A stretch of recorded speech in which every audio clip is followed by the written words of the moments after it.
Baiklah teman-teman, pada kesempatan video kali ini saya akan menjelaskan kotoran hewan yang paling bagus untuk proses budidaya tanaman cabai ya teman-teman. Dan kemudian apakah jika kita melakukan proses pemberian pupuk kimia secara terus-menerus akan meningkatkan hasil kualitas tanaman kita, dan apakah jika kita menggunakan kotoran hewan atau pupuk kompos akan baik untuk proses tanaman kita. Oleh karenanya maka simak terus video ini sampai selesai agar teman-teman paham kotoran hewan apa saja yang sangat baik untuk proses budidaya tanaman cabai ya teman-teman. Dan tentunya jika pada video ini teman-teman menyaksikan sampai selesai, maka tentunya jika ingin membudidayakan tanaman cabai sudah siap untuk proses budidayanya ya teman-teman.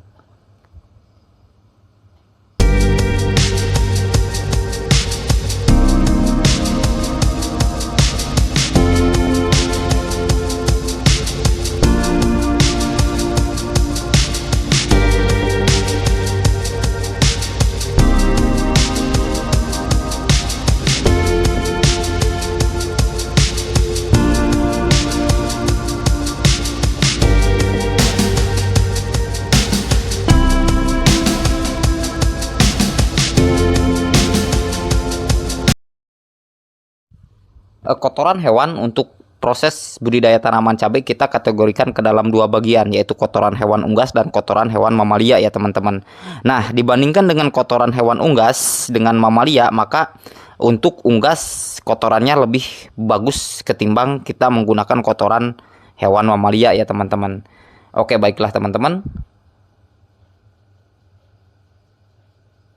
Di urutan pertama, Persibosterong untuk proses budidaya tanaman cabai yang baik dan benar adalah kita menggunakan kotoran hewan jenis ayam petelur. Sebagaimana yang telah saya jelaskan pada video sebelumnya bahwa kotoran ayam petelur adalah banyak nutrisi penting untuk tanaman karena mengandung nitrogen, fosfor, dan kalium ya teman-teman. Dan selain itu kotoran hewan ayam petelur juga mengandung unsur hara lain seperti magnesium dan sulfur yang bermanfaat tentunya untuk kesuburan tanah ya teman-teman. Untuk spesifikasinya, kotoran hewan ayam petelur ini ya mengandung nitrogen 1%, kemudian fosfor 0,8%, kalium 0,4%, kalsium variasi tergantung pakannya, kemudian magnesium tergantung pakannya juga yang diberikan, dan kemudian mengandung sulfur ya teman-teman. Dan fungsi kotoran hewan ayam petelur adalah sebagai berikut ya teman-teman, simak baik-baik. Mengandung unsur hara yang membantu tanaman mendapatkan nutrisi yang dibutuhkan untuk tumbuh subur ya teman-teman. Dan kemudian kotoran ayam petelur juga memperbaiki struktur tanah sehingga meningkatkan kemampuan tanah untuk menyimpan air dan nutrisi.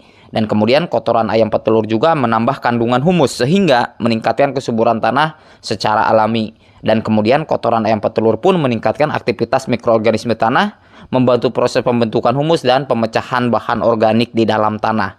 Dan kemudian kandungan nutrisi koke ayam juga dapat bervariasi tergantung jenis ayam dan kemudian pakan yang diberikan dan kondisi lingkungan di kandang.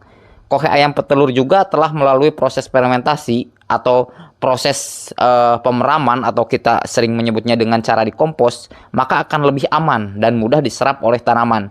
Penggunaan kotoran ayam petelur sebagai pupuk organik sangat bermanfaat untuk meningkatkan kualitas tanah dan hasil tanaman. Dan kemudian ya teman-teman, di urutan kedua, Persibosterong,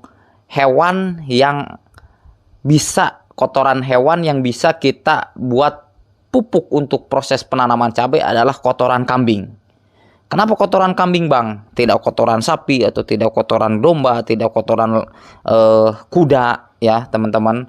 Maka kotoran kambing ini adalah memiliki berbagai unsur hara yang baik. Ya, baik makro ataupun mikro yang sangat bermanfaat bagi tanaman. Unsur hara makro yang penting antara lain adalah nitrogen, fosfor, dan kalsium ya teman-teman. Selain itu kotoran kambing juga mengandung unsur hara mikro seperti kalsium, magnesium, belerang, besi, kemudian tembaga, dan molybdenium ya teman-teman, yang dapat tentunya meningkatkan kualitas proses penanaman cabai kita. Nah, kemudian untuk unsur hara mikro yang terdapat pada kotoran kambing itu adalah untuk membentukkan klorofil dan proses respirasi untuk sel tanaman, dan kemudian tembaga itu berperan dalam enzim dan proses fotosintesis sebagaimana yang telah saya jelaskan pada video saya sebelumnya. Ketika tanaman cabai kita mengalami proses layu, baik layu bakteri atau layu fusarium, maka itu adalah kekurangan unsur tembaga, sehingga untuk penanaman cabai itu terdapat beberapa tanaman yang biasanya layu dan kemudian menular. Ini diakibatkan daripada kekurangan unsur tembaga, sehingga proses penanaman cabai kita itu tidak tumbuh dengan maksimal ya teman-teman. Dan kemudian kotoran kambing itu mengandung belerang, sehingga ya belerang yang dihasilkan oleh kotoran kambing itu mengandung asam amino sehingga menghasilkan protein. Dan kemudian kotoran kambing itu juga berperan dalam enzim dan pertumbuhan tanaman. Itu adalah keuntungan jika kita menggunakan kotoran kambing. Selain daripada tadi yang saya sebutkan mengandung NPK juga untuk kotoran kambing tersebut ya teman-teman. Dan kemudian, Bang, apakah kotoran ayam petelur dan kotoran kambing bisa dicampur sebagai pupuk organik? Nah, tentunya kotoran ayam dan kambing dapat dicampur dan dijadikan pupuk organik yang bermanfaat bagi tanaman cabai kita ya teman-teman, yaitu dengan cara kita melakukan proses pencampuran dan kemudian kita melakukan proses fermentasi terlebih dahulu, barulah bisa kita aplikasikan. Dengan pada dasarnya untuk kotoran ayam petelur dan untuk kotoran kambing itu sama-sama memiliki unsur kesamaan yang nyaris sama ya, hampir mirip-mirip, sehingga kalau kita menggunakan hanya satu jenisnya pun maka itu akan baik sekali untuk proses budidaya tanaman cabai selama kotoran hewan tersebut difermentasi terlebih dahulu ya teman-teman.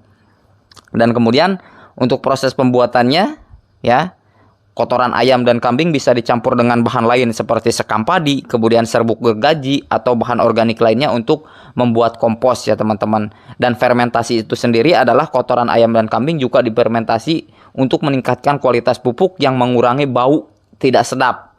Ya, kemudian penting diperhatikan untuk proses pengomposan kotoran ayam dan kambing sebaiknya melalui proses pengomposan agar lebih mudah digunakan dan tentunya mengurangi proses terbakarnya tanaman yang kita miliki. Dan kemudian untuk proses pencampuran antara kotoran ayam dan kotoran kambing, perbandingannya adalah kotoran ayam dan kambing dalam kompos dapat disesuaikan dengan kebutuhan tanaman dan jenis tanah itu sendiri ya teman-teman. Karena sebagaimana yang telah saya jelaskan, setiap wilayah, setiap daerah di Nusantara ini memiliki kecenderungan tanah yang berbeda-beda. Artinya unsur hara yang terdapat di setiap wilayah itu berbeda-beda, sehingga ada tanah yang kemungkinan kurang gembur atau komposnya sedikit, sehingga untuk melakukan proses fermentasi dan proses pemberian kohe ayam dan kohe kambing itu tadi, maka akan meningkatkan kualitas tanah tersebut yang akan kita tanami ya teman-teman. Dan kemudian tentunya untuk proses pengomposan tersebut kita bisa melakukan penambahan dengan menggunakan bahan tambahan seperti EM4 sebagaimana yang telah saya reviewkan pada video sebelumnya untuk proses pemberian EM4 untuk kotoran kambing dan untuk kotoran ayam petelurnya ya teman-teman. Nah, kemudian kotoran ayam merupakan pupuk organik yang dapat digunakan untuk meningkatkan produksinya ya teman-teman. Dan untuk kombinasi tersebut antara kotoran kambing dengan kotoran ayam, maka hasil analisis menunjukkan bahwa kombinasi pupuk organik tersebut dapat berpengaruh nyata terhadap tanaman yang teman-teman miliki ya. Kompos kombinasi antara kambing dan kotoran hewan ayam petelur merupakan pupuk organik yang dapat digunakan untuk meningkatkan produktivitas tanaman karena dapat memenuhi kebutuhan unsur hara bagi tanaman dalam jumlah yang cukup. Dan selebihnya jika teman-teman ingin memberikan pupuk kimia setelah pemberian pupuk kompos tersebut, maka bisa dilakukan sesuai dengan dosisnya masing-masing ya teman-teman. Saran saya adalah ketika kita melakukan proses budidaya tanaman cabai, sebagaimana yang telah tadi saya jelaskan, untuk kotoran ayam atau kotoran kambingnya kita bisa aplikasikan sebagai pupuk dasaran pada bedengan sebelum melakukan proses penanaman ya teman-teman, atau proses pengolahan lahan. Oke, baiklah teman-teman, terima kasih telah menyimak video saya dalam proses kotoran hewan yang paling baik atau paling bagus untuk tanaman cabai. Kurang lebihnya mohon maaf. Apabila ada pertanyaan, silahkan di kolom komentar. Tetap semangat para petani di seluruh Nusantara.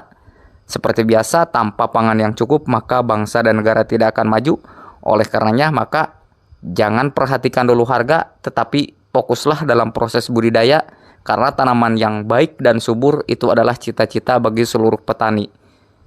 Akhir kata, Assalamualaikum warahmatullahi wabarakatuh.